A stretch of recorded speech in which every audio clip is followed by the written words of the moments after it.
किसी स्थान पर 4 ब्राह्मण युवक रहते थे। वे आपस में मित्र थे और एक दूसरे से बहुत स्नेह करते थे।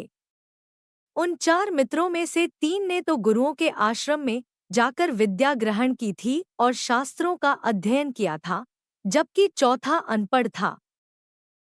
उसने कभी किसी विद्यालय का मुंह नहीं देखा था, पर उसमें व्यावहारिक समझ बहुत थी। जबकि बाकी तीनों ब्राह्मण विद्वान तो थे, पर उनमें व्यवहार बुद्धि और जीवन की मोटी समझ बिल्कुल नहीं थी। एक दिन की बात, तीनों ब्राह्मण युवकों ने सोचा, हमने शास्त्रों का इतना अध्ययन किया है, इतनी विद्याएं ग्रहण की हैं, पर उनसे क्या फायदा अगर बदले में हम उनसे सम्मान या धन अर्जित न कर पाएं? हमें राजधानी में जाना चाहिए। वहां राजा ही नहीं, बड़े बड़े धनी लोग और नगर सेठ भी हैं। वहां जाकर हम अपनी विद्याओं और विद्वता का प्रदर्शन करें तो हमें खूब सम्मान और धन भी मिलेगा। आखिर तय हुआ कि कल ही सभी मिलकर के राजधानी को प्रस्थान करेंगे। उन 3 ब्राह्मण युवकों में से एक ने कहा, ठीक है, कल हम राजधानी की ओर प्रस्थान तो करेंगे। पर इस अनपढ़ युवक का वहां क्या काम?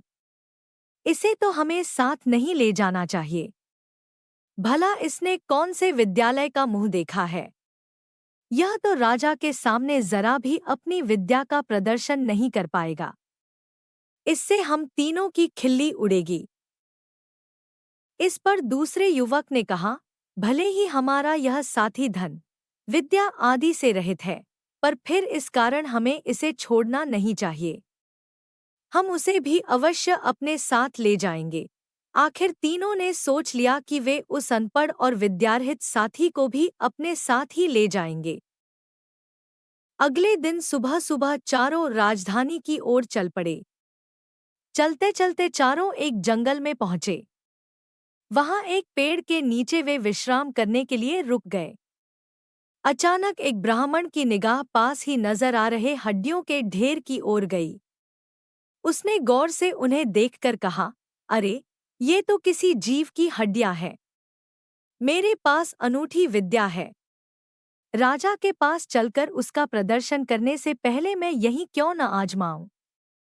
मैं इस हड्डियों के ढांचे को ठीक ठीक करके रख देता हूं। तुम लोग भी मेरी यह अनूठी विद्या देखकर हैरान हो जाओगे।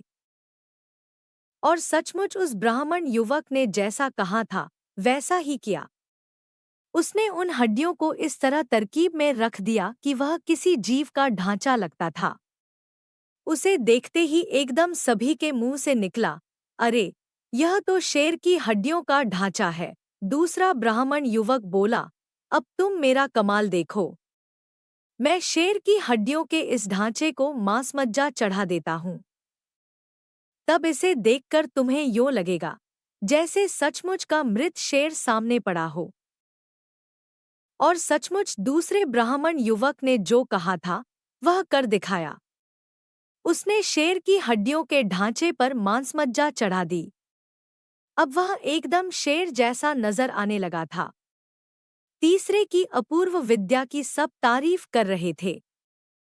तभी तीसरे ने कहा, अब तुम मेरा कमाल देखो। मैं इसमें जान डाल देता हूँ। तब यह एकदम असली शेर की तरह चलने फिरने और दहाड़ने लगेगा। यह देखकर चौथे मित्र ने कहा, भई मैं अनपढ़ जरूर हूँ, पर इतना जरूर जानता हूँ कि जब तुम इस शेर को जिंदा कर दोगे तो यह सबसे पहले तुम्ही को खाएगा। इसलिए मेरा कहना है कि ऐसा काम मत करो जिससे तुम्हें बाद में पछताना पड़े। यह सुनकर तीनों विद्वान ब्राह्मण हंसने लगे। बोले, भाई तुम समझते ही नहीं हो कि ऊंची विद्या क्या होती है। उसकी प्रशंसा करना तो दूर, उल्टे तुम हमें डरा रहे हो। अरे भाई, शेर जिंदा हो गया तो वह हमें क्यों खाएगा? क्या वो भूल जाएगा कि हमने उस पर उपकार किया है? हम जैसे उपकार करने वालों को भला वह कैसे खा सकता है? उल्टा वह तो सिर झुकाकर हमें प्रणाम करेगा। सुनकर उस अनपढ़ ब्राह्मण ने कहा, भाई, मुझे तो यही लगता है कि शेर जिंदा होते ही सबसे पहले हमें खाएगा। इसलिए पहले मुझे तो पेड़ पर चढ़ जाने दो, फिर तुम्हें अपनी ऊंची विद्याओं का जो भी कमाल का प्रदर्शन करना हो मजे से करना। कहकर चौथा अनपढ़ ब्राह्मण युवक झट पेड़ पर चढ़ गया। उधर तीसरे ब्राह्मण ने अपनी अपूर्व विद्या का प्रदर्शन किया और शेर के शव में जान डाल दी। उसकी विद्या सचमुच कमाल की थी, लिहाजा शेर ऐसे उठ खड़ा हुआ जैसे वह सो रहा हो और सोते सोते उठ गया हो।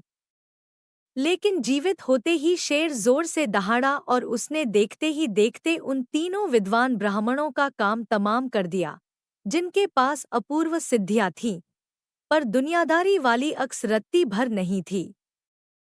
चौथा ब्राह्मण युवक अनपढ़ था, पर उसमें जीवन की व्यावहारिक समझ बहुत थी, इसीलिए वह जीवित बच गया।